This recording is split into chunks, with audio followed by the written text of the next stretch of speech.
This is just a quick video on transition pieces in surface geometry. So a transition piece, its function is basically connecting two different shapes together. So you might have a square duct going into a piece of piping, so the transition piece makes this possible.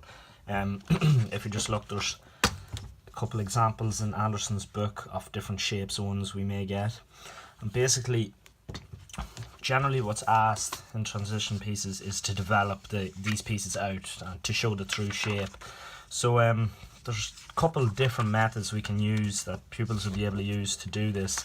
There's the triangulation method, which can be seen here. There's a rebatment method also, and then we have a true length method where true lengths are found and then they're rotated around and the shape can be found.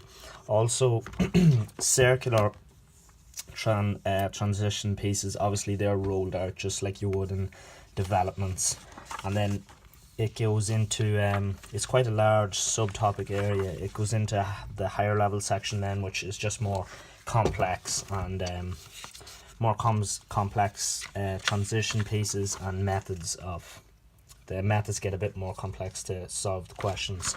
So what I'm just going to do is I'm going to pick the rebatment method. So as you can see, I've drawn out an object which was in the book, and all I'm going to do is show the true shape of A and B in this transition piece using the rebatment method, and hopefully just show some principles that need to be taken into account when using this, when doing this subtopic. So this is the problem just solved. If I was to recommend a method to my pupils, it probably would be the rebatment method. I feel it's the easiest, but it also depends on the shape of the transition piece if it's possible. So basically what I did here, I just rotated down the height. So we needed to find surface A and B on this transition piece, and these are just square ducts that would be connecting through it. I rotated down both heights and projected them down. So we know that this line here coming down was our height. So where it crossed, I just joined up both edges, and that gave me my true shape of B. And then with A, I connected it down until it crossed this. I just extended it on this line.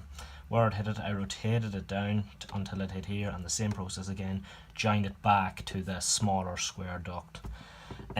This is just one method of many. Obviously it probably is the easiest, but depending on the shape of the transition piece. So that's just a few simple principles that would be taken using this method.